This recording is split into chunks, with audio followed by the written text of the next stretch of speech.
Assalamualaikum warahmatullahi wabarakatuh. Innal hamdalillah nahmaduhu wa nasta'inuhu wa nastahdihi wa nastaghfiruh.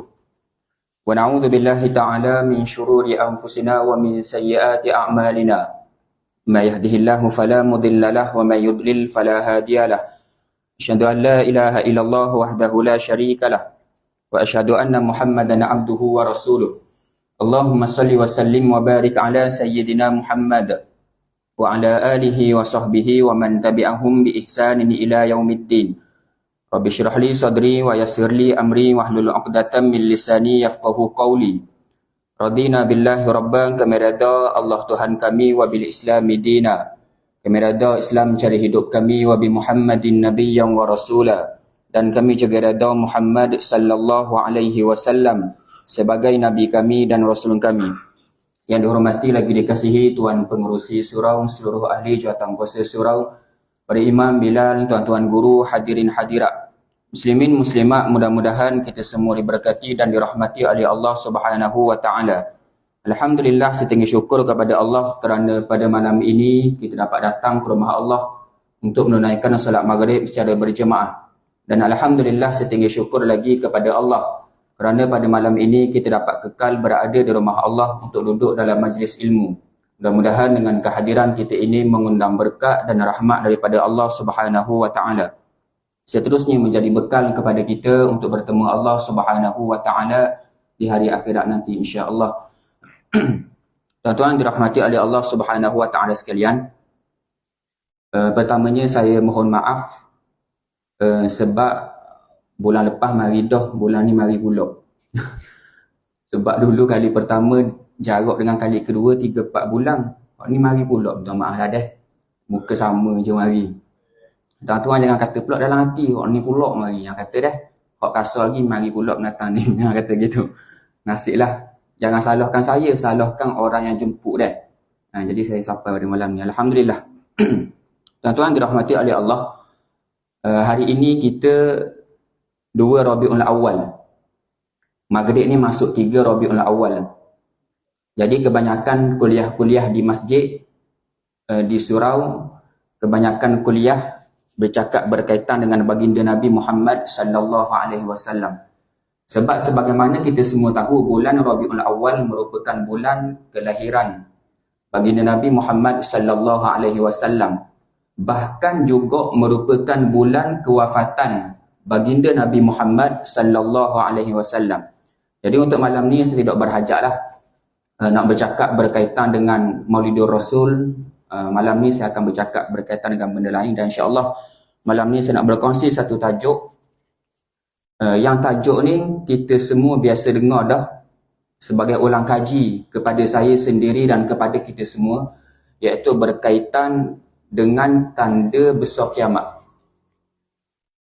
Berkaitan dengan kiamat ni tuan-tuan, dia ada banyak cerita berkaitan dengan kiamat. Antaranya tanda kecil kiamat, tanda besar kiamat, cerita sangkakala, cerita di mizan, cerita di tiang sirat, kisah di mahsyar, kisah neraka.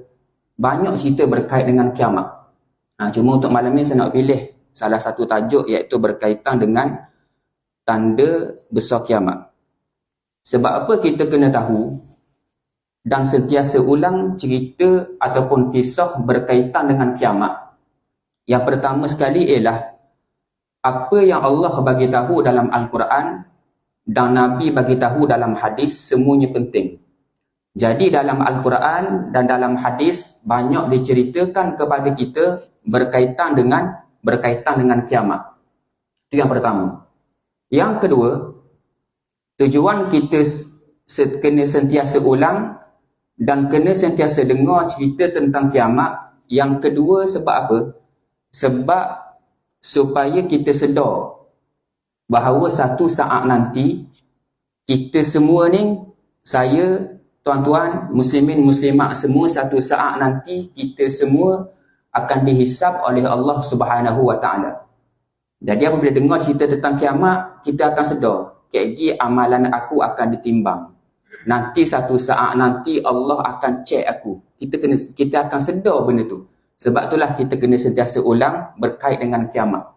Bahkan Nabi Muhammad sallallahu alaihi wasallam sendiri pun dalam satu hadis, apabila Nabi dapat tahu bahawa malaikat Israfil telah bersedia untuk tiup sangkakala, maka Nabi semakin perbanyakkan beribadah untuk membuat persediaan hari kiamat.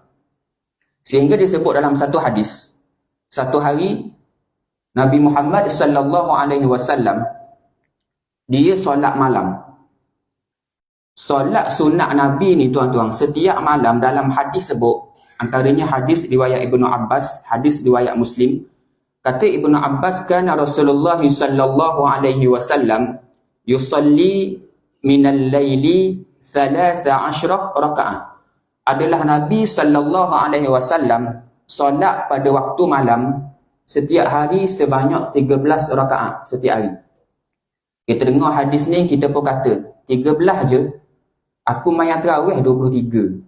Banyak lagi. Kita kena ingat, sembahyang Nabi ni tuan-tuan, disebut dalam hadis, sujud Nabi saja, sujud.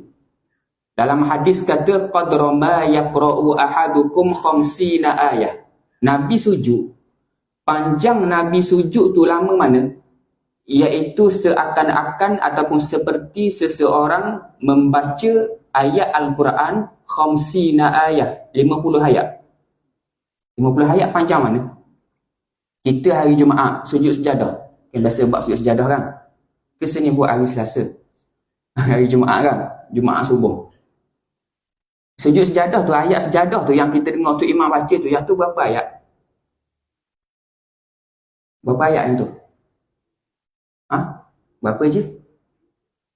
30. Oh, 30 betul. 30 ayat. Tu pun tak cakap dah nak diri kita. Dalam hati Allah tu imam lambatnya baca. Laju kat sikit. Contoh. Tu 30 ayat, sekali tu je diri. Nabi sujud, setiap kali sujud, maknanya kalau dia sembahyang 13 rakaat, berapa kali sujud? Tuan-tuan jenera ni. Nabi sembahyang 13 rakaat, sujud berapa kali? Mana dah ingat dah hamayang ni? Baru sudah hamayang. Serakaat berapa kali sujud? 2 kan? 13 rakaat jadi 26 kali sujud. Nabi buat benda ni setiap malam. Setiap kali sujud tu, panjang dia seperti seseorang membaca 50 ayat Al-Quran sekali sujud. Maknanya lebih panjang daripada kita berdiri ketika baca surah sejadah tu lah. Lebih kurang. Lebih panjang lah sikit lagi. Setiap kali sujud. Okey, tu sujud. Memang kita tak mampu buat gini. Paling kurang Nabi buat gitu, kita cuba untuk banyak sembahyang, untuk lama dalam sembahyang. Tu Nabi sujud. Disebut lagi dalam hadis, berdirinya Nabi, idza shalla qama hatta tafattara rijlahu. Tadi sujud. Berdirinya Nabi ketika solat sehinggalah kaki Nabi bengkok. Kita tak boleh nak bayang sembahyang lama macam mana sampai kaki bengkok. Ustaz, kita bengkok kat kaki. Sebab apa? Gauk. Bengkok juga gauk. Ustaz, kita sujud lama juga. Sebab apa sujud lama? Tidur tengah sujud. Jadi lama. Zaman Qiyamul Lail dulu kan, zaman kita duduk sekolah dulu.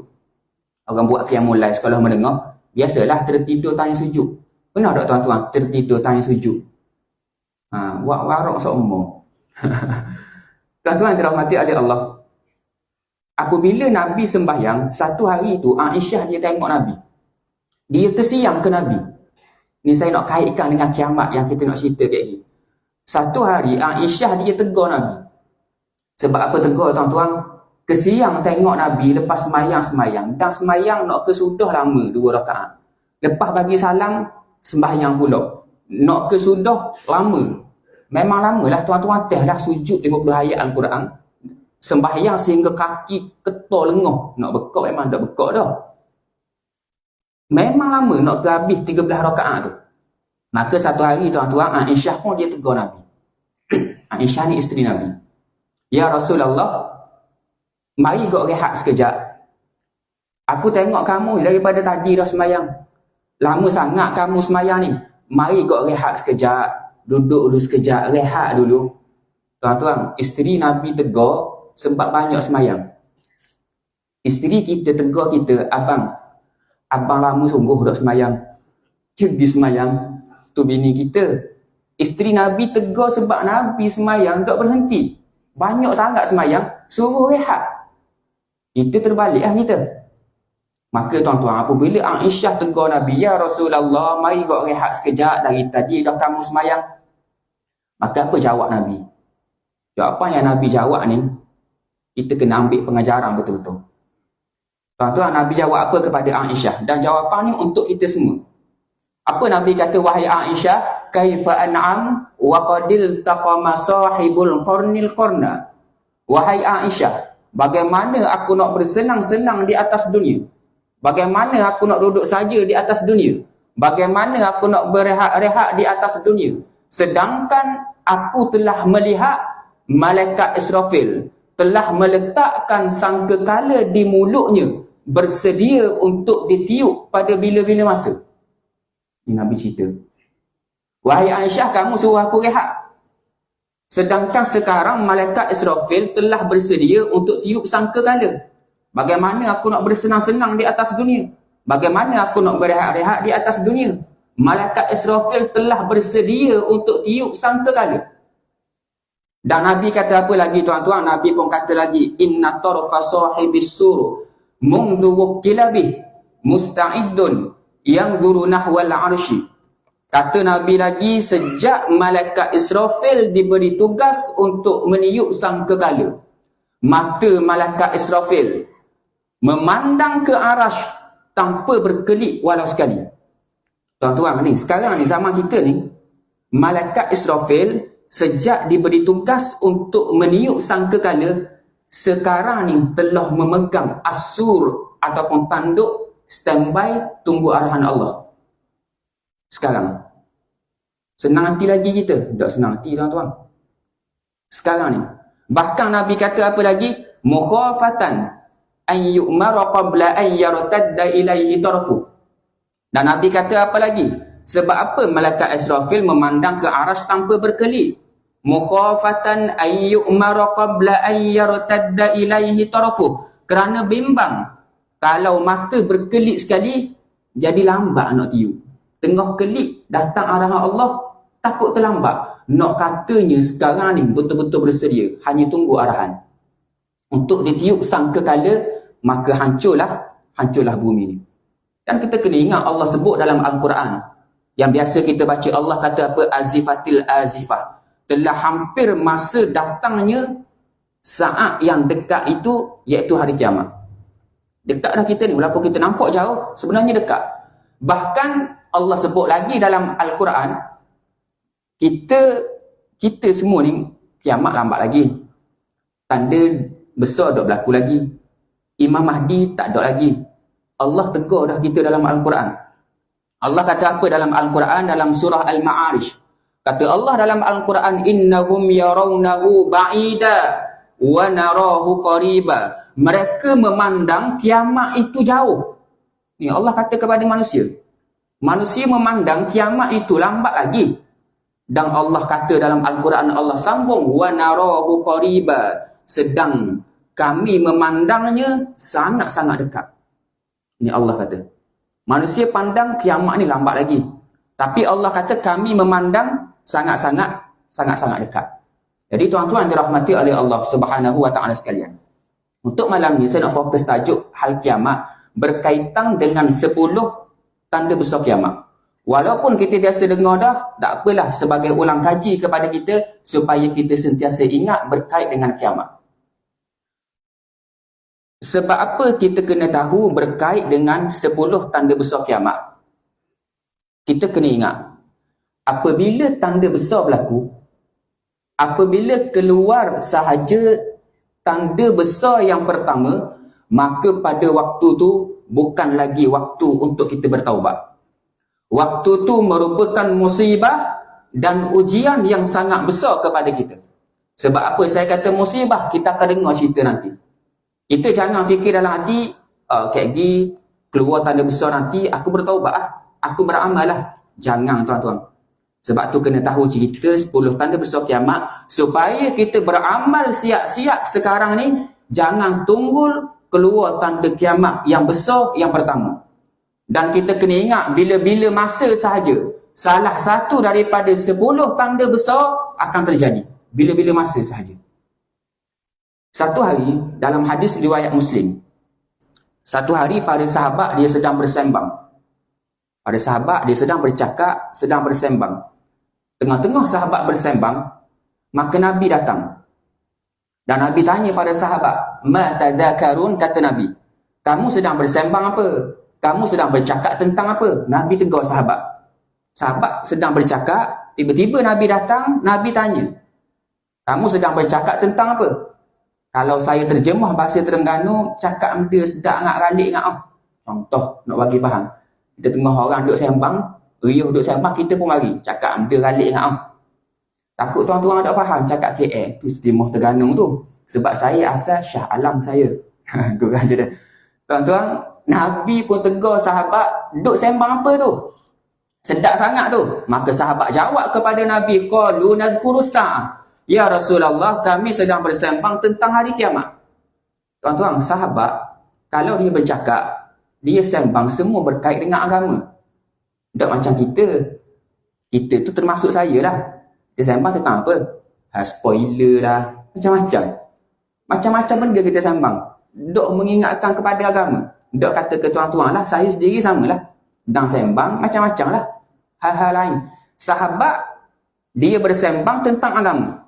Maka apabila para sahabat jawab kepada Nabi, ya Rasulullah, qalu nadhkuru sa'ah. Kami sedang berbincang berkait dengan kiamat. Maka apabila para sahabat kata begitu, maka Nabi terus sambung perkataan sahabat. Nabi kata apa? Nabi kata, la taqumus sa'ah hatta taraw 10 ayat. Tidak akan berlaku kiamat sehinggalah berlaku 10 tanda. Apa tanda dia? Nabi kata apa? Tulu asyamsi min maghribiha, ad-dabah, ad-dukhan, ad-dajjal, nuzul Isa bin Maryam, Ya'juj wa Ma'juj, thalathah khusuf, khasfun bil masyriq, wa khasfun bil maghrib, wa khasfun bi jaziratil Arab, wa akhiru dhalik narun takhruju minal yaman, tatrudun nas ila mahsyarihim. Kata Nabi. 10 ni merupakan tanda besar kiamat yang bila-bila masa sahaja yang pertama akan keluar. Cuma dalam 10 ni ulama khilaf yang mana terjadi dahulu, wallahu a'lam. Yang saya cerita pada malam ni ikut turutan tu bukan turutan yang akan berlaku nanti. Cuma saya nak cerita sahaja, saya ambil yang tu yang pertama. Tapi bukan bermakna yang tu berlaku yang pertama. Nah, kena faham benda tu. Sebab ada hadis yang ni dulu sebut. Hadis yang lain pula Nabi sebut yang ni dulu. Jadi ulama khilaf, wallahu alam yang mana dulu berlaku. Cuma confirm 10 ni akan berlaku. Yang pertama apa tuan-tuan? Nabi kata tulu asyamsi min maghribiha. Akan terbitnya matahari daripada belah barat. Akan tiba satu saat nanti dalam keadaan kehidupan kita seperti biasa, akan terjadi satu saat nanti. Waktu bila? Waktu sekarang. Wallahu a'lam bila. Matahari akan terbit barat. Sekarang matahari terbit belah mana? Ni, kapur ni matahari terbit belah mana? Ni, kapur ni. Belah mana ni? Timur kan? Akan tiba satu saat nanti akan terbit barat. Timur belah ni ke belah ni? Timur barat kan? Nabi sebut dalam hadis, Thalathun idha kharajna la yanfa'u nafsan imanuha lam takun amanat min qablu aw kasabat fi imaniha khaira. Nabi sebut dalam hadis ada 3 perkara. Jika keluar salah satu daripada 3 perkara ini, maka tidak berguna lagi iman seseorang yang baru nak beriman, dan tidak berguna lagi amalan seseorang yang baru nak beramal. Apa salah satu daripada 3 ni? Tulu asyamsi min maghribiha.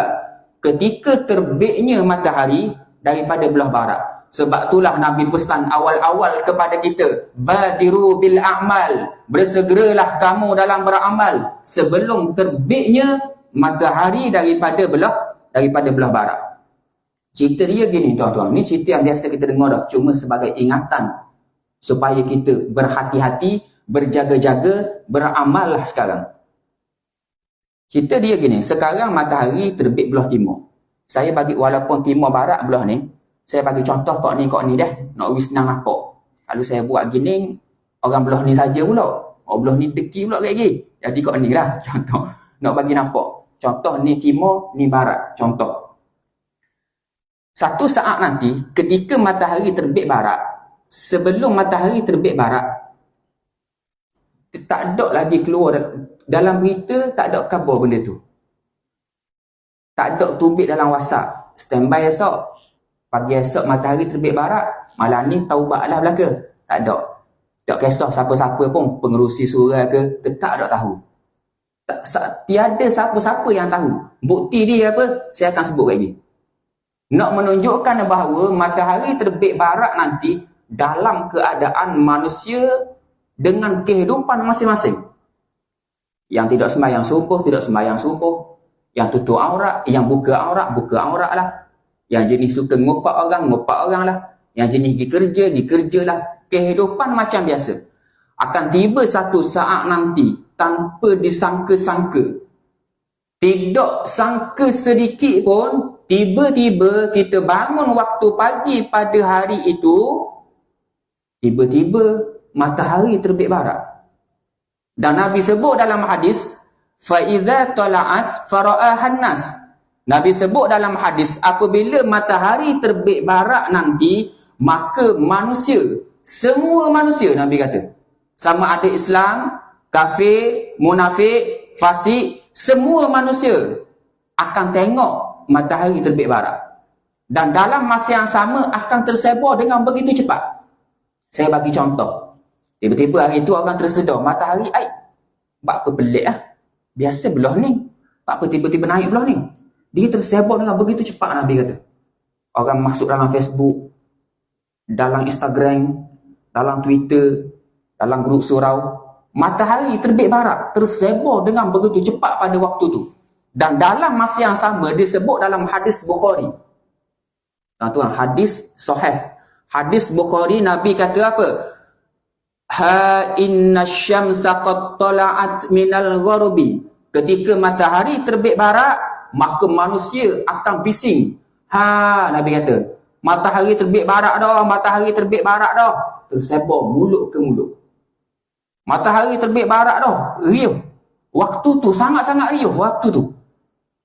Tuan-tuan, tanpa disangka tiba-tiba matahari terbit barat. Kita bayangkan kita bangun tidur esok, sedar-sedar matahari terbit barat esok. Ini akan terjadi. Manusia tak sangka. Kemungkinan 5 tahun lagi, 10 tahun lagi, 16 tahun lagi, 20 tahun lagi, setahun lagi. Wallahu'alam. Dalam keadaan manusia dia tidak sedar. Dan dalam masa yang sama, selepas tersebarnya matahari terbit barat, tuan-tuan bayangkan betapa riuhnya pada waktu ni. Nabi sebut dalam hadis, juga hadis Bukhari, فَإِذَا طَلَعَتْ آمَنُوا أَجْمَعُونَ. Apabila matahari terbit barat, maka Nabi kata, amanu ajma'un. Semua manusia beriman kepada Allah Subhanahu wa ta'ala.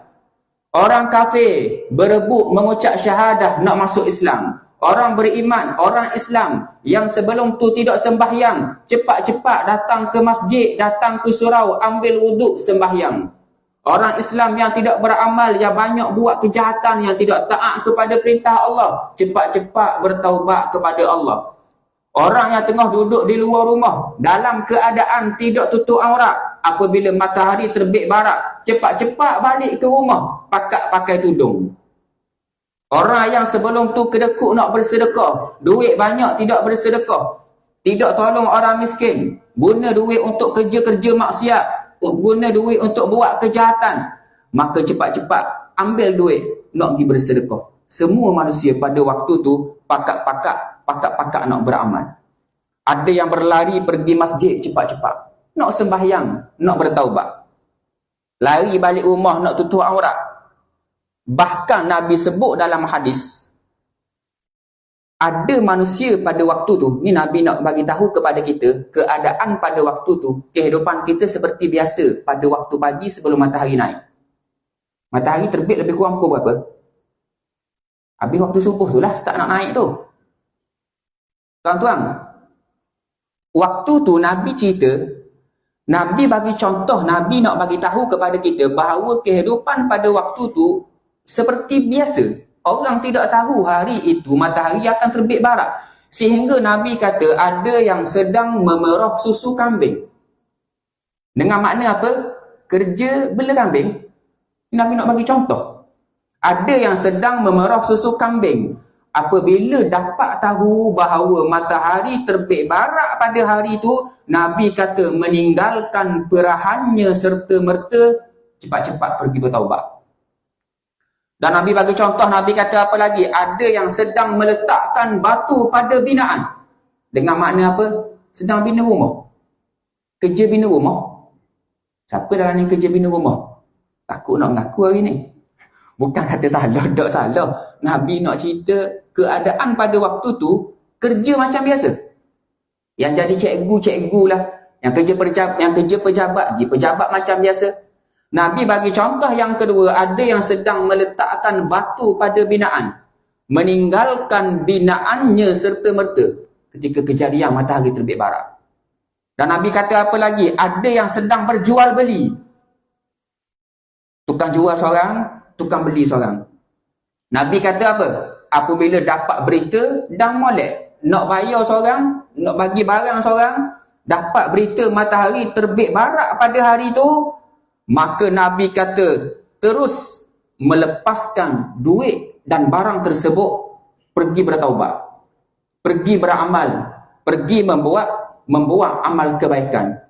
Dan ingat tuan-tuan, ketika matahari terbit barat, pintu taubat telah ditutup. Tuan-tuan bayangkan suasana pada waktu tu. Bayangkan suasana pada waktu tu, manusia pakat bertaubat, menangis-nangis, sembahyang, baru nak tutup aurat, baru nak beramal, semua tidak dipandang oleh Allah. Orang yang banyak buat dosa sebelum tu, tidak sembahyang, tidak taat kepada perintah Allah, menangis-nangis memohon ampun kepada Allah, tapi waktu tu pintu taubat ditutup serapat-rapatnya. Sebab tu Nabi cerita kepada kita, manusia pada waktu tu pakat nak beramal, tapi amalan dia sudah tidak dipandang. Sebagaimana dalam hadis tadi, Nabi kata apa? Idza kharajna, apabila keluar, iaitu matahari terbit barat, la yanfa'u nafsan imanuha. Iman dia yang baru nak beriman pada waktu tu tidak bermanfaat sedikit pun. Lam takun amanat min qabl au kasabat fi imaniha khaira. Ataupun dia Islam dah, tapi banyak dosa, baru nak bertaubat, baru nak beramal, taubat dia sudah tidak dipandang oleh Allah Subhanahu wa ta'ala. Sebab tu saya sebut benda ni, ingatan kepada saya sendiri dan kepada kita semua. Takkanlah kita nak masuk seperti golongan yang Nabi sebut ni, matahari terbit barat, baru nak bertaubat. Matahari terbit barat, baru nak perbanyakkan bersedekah. Matahari terbit barat, baru nak naik tangga surau masjid. Matahari terbit barat, baru nak buat amal kebaikan, baru nak mohon ampun kepada Allah. Waktu tu sudah tidak dipandang oleh Allah Subhanahu wa ta'ala. Jadi tuan-tuan, hati-hati bila matahari terbit barat, bila-bila masa. Kita kena tahu benda ni, bila-bila masa. Ni sahih daripada hadis. Matahari akan tiba satu saat nanti akan terbit barat. Okay. Matahari pun terbit daripada belah barat, bukan terbit barat daripada belah barat. Matahari terbit, dia naik. Naik. Sampai betul-betul di atas, akan timbul persoalan. Dah Ustaz, bermula matahari terbit barat, keesokannya macam mana? Terbit barat juga ke? Lusa macam mana? Terbit barat juga ke? Setakat yang kita tahu macam mana? Tanya ni sebab dahaga nak minum air jap. Bismillah. Setakat yang kita dengar setakat ni macam mana? Matahari bermula terbit barat tu, terbenam timur ke? Terbenam barat semula ke? Ataupun terbenam utara selatan? Matahari terbit barat, apabila sampai betul-betul tegak di atas kepala. Biasa kalau kita ngaji fiqh, ketika bab apa yang menceritakan kisah matahari tegak di atas kepala? Bab benda? Ha? Bab benda Haji? Poligami? Haji ni jangan lain macam ni. Bab waktu haram solat. Bab waktu karohah sembahyang. Kan antara waktu yang diharamkan untuk kita sembahyang ketika waktu matahari tegak di atas kepala. Dipanggil waktu apa? Waktu rembang ataupun istiwa. Betul-betul atas kepala. Ketika matahari atas kepala, bayang belah kanan ke kiri. Okay, contohlah saya beri contoh. Matahari terbit timur, ni botol. Contoh. Ni botol dah. Bukan tuan-tuan dok kenal saja khabar. Takut dok nampak. Ni botol. Matahari terbit timur. Ketika matahari terbit timur, bayang belah kanan saya ke belah kiri saya ketika naik ni. Contoh matahari belah ni tengah naik. Bayang belah kanan ke kiri. Belah ni kan. Matahari pun naik. Naik. Sehingga satu saat matahari akan duduk betul-betul di atas kepala. Dia dekat-dekat nak waktu zuhur. Lebih kurang 20 minit nak waktu zuhur. Ketika matahari betul-betul duduk atas kepala, bayang tidak ada kiri dan kanan, melainkan bayang di bawah. Dengan makna apa? Kalau angkat botol ni, nampaklah bayang bawah. Letak rapat semula, tak ada kiri kanan. Waktu tu antara waktu yang diharamkan untuk kita sembahyang. Dia ada 5 waktu kan. Saya tak sentuh layan tu, tuan-tuan pun belajar benda tu. Matahari naik daripada timur, naik sampai atas ni, jatuh sikit je. Gerak ke barat sikit je. Gerak sikit je. Bayang belah kanan ke kiri. Maksud saya kanan saya ke kiri saya. Jatuh sikit. Bayang belah kanan. Ketika matahari zawal, gelincir sikit itulah, ada bayang, maka masuk waktu zuhur. Walaupun dalam takwim tak masuk lagi. Kalau orang pandai tengok matahari, tiba-tiba dia tengok, ada satu kayu, dia pun tengok, bayang dia dah. Tengok jam, 3 minit lagi nak zuhur. Sah dah kita semayang. Sah dah. Nak bang lalu boleh Tok Bilal. Sebab waktu guna matahari, yang tu paling tepat. Tak salah. Walaupun 2 minit lagi. Jadi tuan-tuan, saya nak khabar apa di sini? Ketika matahari terbit barat, betul-betul duduk atas kepala, dia akan terbenam ke barat balik. Terbenam ke barat balik. Dan keesokannya, pada selepas hari kejadian matahari terbit barat tu, dan semua orang tahu waktu hari tu terbit barat. Sebab Nabi sebut dalam hadis, Fara'a Hannas. Dan manusia pakat nak beramal. Manusia tengok, tersebar, semua orang tahu. Keesokannya, matahari terbit timur seperti biasa. Dan apabila matahari terbit timur seperti biasa, maka hari-hari selepas daripada tu, walaupun terbit timur seperti biasa, tapi pada waktu tu pintu taubat telah ditutup. Tapi manusia, dia tetap buat amal. Tetap buat amal. Allah hanya pandang kepada amalan manusia yang memang sebelum matahari terbit barat, dia ni memang dah buat amalan dah. Yang sebelum matahari terbit barat, memang dah sentiasa bertaubat. Yang ni sahaja dipandang. Orang yang sebelum tu tidak bertaubat, dalam keadaan banyak dosa kepada Allah Subhanahu wa taala, dalam keadaan sembahyang pun tidak habis qada lagi, dalam masa sama tidak bertaubat lagi, masih buat maksiat, masih buat kejahatan. Matahari terbit barat je, waktu tu baru tersedar, baru mohon ampun kepada Allah. Bayangkan tuan-tuan, keadaan dia tidak dipandang. Taubat dia sudah tidak dipandang oleh Allah. Pintu taubat untuk orang tu telah ditutup. Itu tanda kiamat. Apabila berlaku benda tu, kita hampir dengan kiamat. Dan bila berlaku benda tu, bila-bila masa, standby je lah tuan-tuan. Saya kena bersedia, tuan-tuan kena bersedia dengan peristiwa ni. Bila-bila masa sahaja akan berlaku, moga-moga kita tidak termasuk golongan manusia yang baru nak beramal, baru nak bertaubat ketika matahari terbit barat. Sampaikan benda ni kepada anak-anak kita, anak-anak cucu kita, adik-beradik kita, supaya cepat-cepatlah beramal. Jangan tunggu nak semayang, baru nak buat baik, baru nak buat amal kebaikan, baru nak bertaubat ketika matahari sudah terbit barat. Itu yang pertama. Kita ada 10 ni tuan-tuan. Ini nombor 1. Allah, 8.20 dah. Sepatutnya jam tu kena buat lambat sikit. Kena ngundur atas belakang. Baru start depan ni dok susah hati, dok tengok jam. Allah, isyak dah warna ni.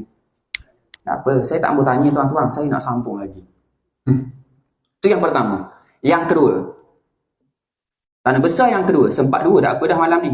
Akan akan datang mari pula sebab jadual saya tetap bulanan di sini dah. Ni minggu ke berapa tahu, saya pun lupa dah. Cuma malam ni lah, waktu malam ni, sebulan sekali. Yang kedua, Nabi kata apa? Tanda besar yang kedua, ad-dabbah. Akan keluar satu binatang daripada perut bumi yang akan berjumpa semua manusia. Dan cerita ad-dabbah, Allah cerita dalam Al-Quran. Dalam hadis juga banyak Nabi cerita. Allah kata apa dalam Al-Quran? Dalam surah An-Naml, ayat yang ke-82. Tuan-tuan boleh catat, boleh rujuk. Allah kata apa dalam Al-Quran? Wa idza waqa'al qawlu 'alaihim akhrajna lahum dabbatan minal ard tukallimuhum anna an-nasa kanu bi ayatina la yuqinun. Kata Allah dalam Al-Quran. Jadi cerita tanda besar kiamat yang kedua ni Allah sebut dalam Al-Quran. Menunjukkan kita kena tahu benda ni. Tidak ada yang tidak penting dalam Al-Quran. Apa maksud dia tuan-tuan? Allah kata sampai masa nanti akan tiba satu saat nanti akhrajna, kami akan keluarkan lahum, kepada seluruh manusia, dabbatan minal ard, satu binatang daripada perut bumi. Akan keluar satu binatang, nanti saya akan cerita perincian dia. Akan keluar satu binatang, yang binatang ni Allah sebut dalam Al-Quran dengan jelas, tukallimuhum. Binatang ni dia boleh bercakap-cakap. Boleh bercakap.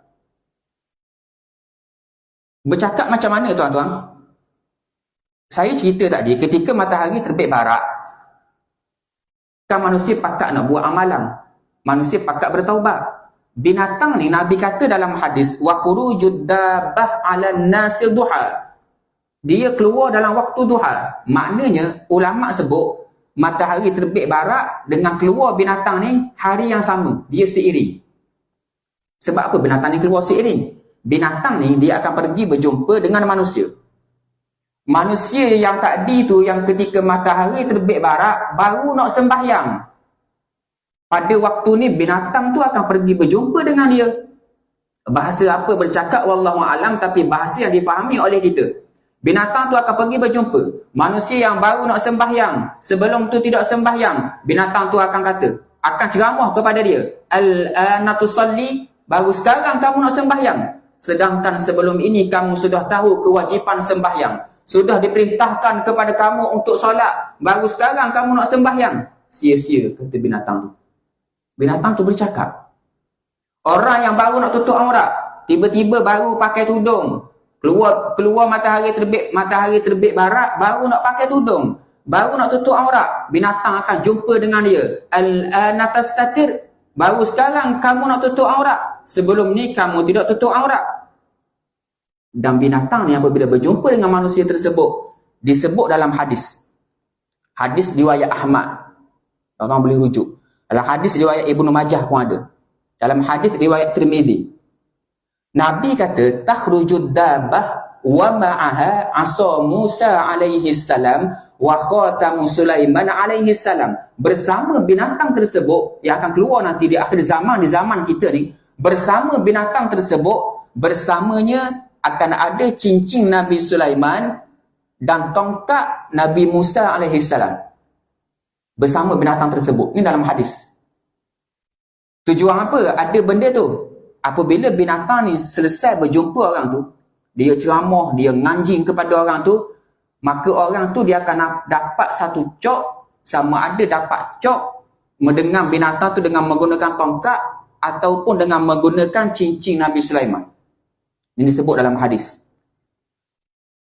Jika jumpa manusia yang memang sebelum tu dah beramal soleh, dah banyak buat amal kebaikan, dah jenis bertaubat, maka akan dikeluarkan tongkat, akan cop ke badan dia, dan pada waktu tu muka akan bertukar menjadi sangat ceria dan bersinar-sinar. Dan nama dia bermula pada waktu tu akan dipanggil dengan panggilan mukmin. Sebut dalam hadis. Apabila binatang tu berjumpa dengan manusia yang baru nak bertaubat, sebelum tu tidak bertaubat, banyak buat maksiat kepada Allah, binatang ni akan ceramah kepada dia. Last sekali binatang akan keluarkan cincin Nabi Sulaiman, cop ke badan dia, maka muka akan menjadi kehitam-hitaman dan nama dia pada waktu tu akan dipanggil dengan nama kafir. Tak dapat berselindung pada waktu tu. Orang yang nak nama Islam tapi benci kepada Islam tak boleh berselindung pada waktu tu. Akan dapat cop ni. Sehingga Nabi bagi contoh dalam hadis. Nabi bagi contoh suasana pada waktu ni. Ni suasana yang akan berlaku akan datang di akhir zaman. Sehingga Nabi bagi contoh, inna ahlal khiwan la yajtami'una ala khiwanihim fayaqulu hadha ya mu'min wa yaqulu hadha ya kafir. Nabi bagi contoh sekumpulan manusia sedang makan. Makan. Kita pernah tak makan ramai-ramai? Pernah kan? Malam ni ada makan ramai-ramai tak? Nak tanya tu je pernah. Kita tengah makan ramai-ramai. Tengah makan, Nabi bagi contoh. Macam kita tengah makan di kedai. Pok mak lalu. Nabi bagi contoh nak bagi kita nampak suasana pada waktu tu. Dahsyat suasana pada waktu tu. Jadi beramal, sekarang ni kena beramal cepat-cepat. Kita tengah makan ramai-ramai. Contoh sekarang ni, pok mak lalu.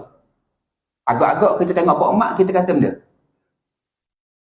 Kita tengah makan 2-3 orang, ada kawan kita lalu. Kan kita tutup makanan buat senyap itu je. Kita akan kata benda ke dia. Mari minum air dulu pok mak. Mari singgah dulu. Mari duduk dulu. Sekarang gitu kan. Nabi bagi contoh. Ketika sekumpulan manusia sedang makan. La yajtami'un ala khiwanihim. Sedang berkumpul sedang makan. Maka lalu seorang kawan dia. Nabi bagi contoh. Kumpulan tu dia panggil kawan dia yang lalu tu dipanggil apa? Hei mukmin, mari makan. Hei kafir, mari makan. Nama pada waktu tu. Ni suasana yang berlaku pada akan datang. Nabi cerita. Ni benda gaib yang berlaku pada akan datang. Nama pada waktu tu mukmin, kafir. Contoh kita nak pergi isi minyak kereta. Kita pun sampai dekat cashier. Kita pun khabar kepada kak cashier tu. Kak kafe nak isi RM50 dah. Contoh. Kak kafe pun balas balik. Ambil lah balik RM50. Tadi RM1 RM50 lagi. Kafe juga panggil. Kalau mukmin, mukmin lah. Nama waktu tu dipanggil mukmin kafe. Mukmin kafe. Mukmin kafe. Moga kita tergolong golongan manusia yang dipanggil dengan panggilan mukmin. Jadi binatang ni akan keluar. Allah kata dalam Al-Quran ni, bukan dalam hadis. Tukallimuhum. Binatang ni dia akan bercakap. Dan Allah kata apa lagi dalam Al-Quran? Allah kata dalam Al-Quran, binatang ni dia akan berjumpa dengan lahum, semua manusia. Dengan makna apa? Manusia yang masih hidup pada waktu tu akan berhadapan dengan binatang ni. Bahasa apa binatang tu bercakap? Tidak perlu fikir. Yang penting moga-moga termasuk golongan yang dipanggil dengan panggilan mukmin. Kita kena tahu cerita-cerita ni supaya apa? Supaya kita membuat persediaan. Sebab ada setengah orang buat apa kaji tentang tanda kiamat. Beramal je lah. Tuan-tuan, tujuan tahu benda ni, kita dengar semakin nak beramal kita. Semakin rasa nak beramal sebab takut. Dengar benda tu. Macam tadi matahari terbit barat. Allah Rabbi, bayangkan suasana pada waktu tu. Tuan-tuan bayangkan esok. Tiba-tiba bangun tidur tengah pergi kerja. Tersebar matahari terbit barat esok. Benda tu boleh jadi ke tidak? Boleh jadi. Bukan saya kata esok matahari terbit barat. Bukan. Nak katanya benda tu boleh jadi pada bila-bila? Pada bila-bila masa. Dua. Yang ketiga. Saya sebut 3 malam ni dah. Selagi. Boleh haji dah. Haji malam ni cerita Pirang Beli tengok tak malam ni? Kan Pirang minat madu 3 kan? Orang cerita bulan lepas dah. Orang lain tak tahu. Sebab orang dengar kuliah bulan lepas haji ni je. Ni je orang. Tuan-tuan, yang ketiga Nabi kata apa? Yang ketiga Ad-Dukhan. Cerita Ad-Dukhan juga disebut dalam Al-Quran. Surah Dukhan tu. Ini juga merupakan salah satu daripada 10 tanda besar kiamat. Apa itu Ad-Dukhan? Iaitu asap yang sangat tebal yang akan keluar satu saat nanti akan meliputi seluruh muka bumi. Allah kata apa dalam Al-Quran? Allah sebut dalam Al-Quran, farutaqib yawma ta'tis sama'u bidukhanim mubin. Dalam surah Dukhan. Allah kata apa lagi? Yaghshan nasa hadha azabun alim. Rabbana kshif 'annal azab inna mu'minun. Ini cerita yang Allah cerita kepada kita tentang peristiwa asap yang akan keluar nanti di akhir zaman. Allah sebut dalam Al-Quran, dalam surah Dukhan. Tuan-tuan dirahmati oleh Allah Subhanahu wa taala. Allah kata fartaqib yauma ta'tis sama'u bidukhanin mubin. Tunggulah wahai manusia, satu saat nanti langit akan membawa asap yang sangat tebal, yang sangat nyata, yang sangat jelas. Dan Allah kata apa lagi? Yaghshan nas. Asap ni akan menimpa seluruh manusia. Tak kisah dia Islam ke, dia kafir ke, dia fasik ke, dia munafik ke, dia taat kepada Allah ke, tidak taat ke, Allah kata jelas menimpa seluruh manusia. Cuma kesakitan berbeza-beza. Dan ketika menimpa manusia, keluar daripada mulut manusia pada waktu tu, termasuk mulut kita kalau kita ada pada waktu tu. Keluar daripada mulut manusia pada waktu tu, dia kata apa? Hadza azabun alim. Ini azab yang sangat menyakitkan. Kata manusia pada waktu tu. Ini Allah cerita dalam Al-Quran. Ini azab yang sangat menyakitkan. Orang pakat kata sakitnya kena asap ni. Asap ni tuan-tuan, apabila kena orang kafir, apabila kena orang Islam, dia akan demam-demam ringan. Sakit juga. Tapi tidak seteruk orang kafir dan orang Islam yang tidak taat. Orang kafir dan orang Islam yang tidak taat kepada perintah Allah, dia lain kena. Kita akan batuk-batuk ringan. Demam-demam ringan. Sesama. Manakala apabila kena kepada orang kafir dan orang Islam tapi derhaka kepada Allah, maka pada waktu ni tuan-tuan, kulit-kulit dia ni akan melecur, sakit. Jadi busuk pada waktu tu. Keluar nanah-nanah. Sesak ketika bernafas. Mulut, telinga, semua keluar asap. Dan asap tebal tak tebal pada waktu tu, sehingga kata Ibnu Mas'ud, apabila kita bercakap dengan kawan kita, dia ada depan kita, kita hanya dengar suara sahaja. Tak nampak. Dengar suara sahaja. Lam yakad yaraha. Tak nampak tuan-tuan. Pada waktu tu. Kena orang kafir dan orang yang tidak beriman kepada Allah Subhanahu wa taala, dia akan demam panas. Kulit-kulit akan merepuh. Keluar daging yang sangat busuk. Dan ketika inilah orang kafir dan orang yang tidak beriman kepada Allah, yang derhaka kepada Allah, yang tidak taat kepada Allah, dia akan ucap satu ucapan yang Allah rakamkan peristiwa ni dalam Al-Quran. Ketika kena mereka merayu kepada Allah, Rabbana kshif 'annal 'adzab inna mu'minun. Dalam Quran kata, wahai Allah, wahai Tuhan, Rabbana kshif, wahai Tuhan, hapuskan azab ini. Kena asap. Wahai Tuhan, hapuskan azab ini, inna mu'minun. Kami nak beriman dah. Hapuskan wahai Allah. Sakit sangat ni. Kami nak beriman dah. Tuan-tuan, manusia biasalah. Kena sakit, kena sesuatu baru khabar nak beriman. Macam kita sakit, kena lupuh contoh. 3-4 tahun tak boleh bangun. Kena angin. Kita pun kata, aku kalau baik kaki aku ni, boleh jalan. Aku nak pergi sejik, dia kata. Lepas tu Allah bagi dia sembuh. Pergi tak sejik, tak pergi kok. Dan haji macam biasa. Tak pergi kok, sama je. Tengah sakit, minta macam-macam. Begitu juga waktu ni, ketika kena asap ni tuan-tuan, minta kepada Allah supaya hilang azab ni. Dan dalam masa yang sama, inna mu'minun. Kami nak beriman dah.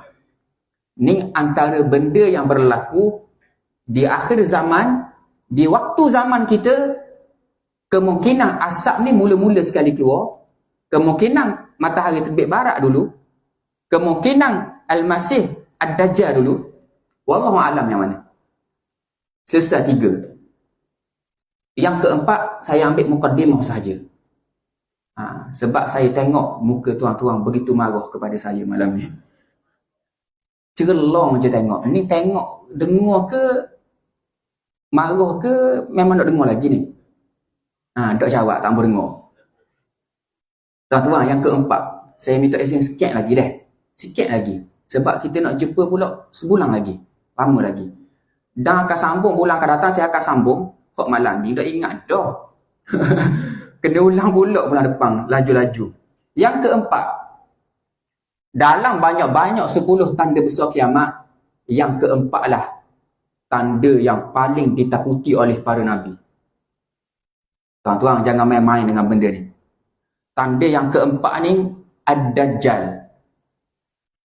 Jangan remehkan Dajjal. Nabi banyak sebut dalam hadis betapa bimbangnya Nabi sekarang ni. Bukan sekarang lah, waktu Nabi ada tu. Ada disebut dalam hadis.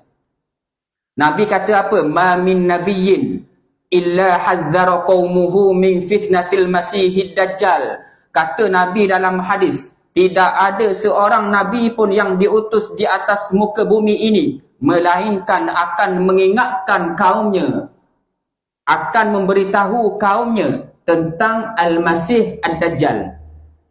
Nabi sebut kepada kita, Nabi yang diutus di atas muka bumi, bukan Nabi Muhammad je. Nabi-Nabi lain tu, dah pesan kepada umat tentang Dajjal. Walaupun Dajjal keluar di akhir zaman, di zaman Nabi, tapi dah pesan awal-awal dah. Walaupun Dajjal keluar di zaman Nabi Muhammad, di zaman kita ni, Dajjal akan dilepaskan oleh Allah Subhanahu wa ta'ala. Ni bulan depan saya akan cerita Dajjal je 1 jam. Bulan depan. Walaupun tahu dah. Tapi ingatan kepada kita. Ni Nabi sebut. Bahkan dalam hadis yang lain Nabi kata apa? Iyakhruj wa ana fikum fa ana hajijuhu dunakum wa iyakhruj wa lastu fikum famru'un hajiju nafsi. Kata Nabi sallallahu alaihi wasallam dalam satu hadis. Nabi kata, hadis riwayat Muslim, jika Dajjal keluar dan aku masih hidup, akulah yang akan mempertahankan kamu semua. Dan jika Dajjal keluar, Nabi kata, iyakhruj walastu fikum. Jika Dajjal keluar dan aku telah mati, maka kamulah yang kena mempertahankan diri kamu masing-masing. Ini Nabi sebut dalam hadis. Bahkan dalam hadis yang lain Nabi kata apa lagi? Ma baina khalqi Adam ila qiyamis sa'ah fitnatun akbaru minad dajjal. Sejak diciptakan Nabi Adam sehinggalah hari kiamat, Nabi kata, sejak diciptakan Nabi Adam sehinggalah hari kiamat, tidak ada fitnah yang lebih dahsyat, tidak ada ujian yang lebih bahaya melebihi ujian Al-Masih Ad-Dajjal. Ujian yang paling hebat bagi manusia ialah ujian Dajjal. Bukan ujian kekayaan, bukan ujian wanita-wanita. Ujian Dajjal yang paling bahaya. Sebab apa bahaya tuan-tuan?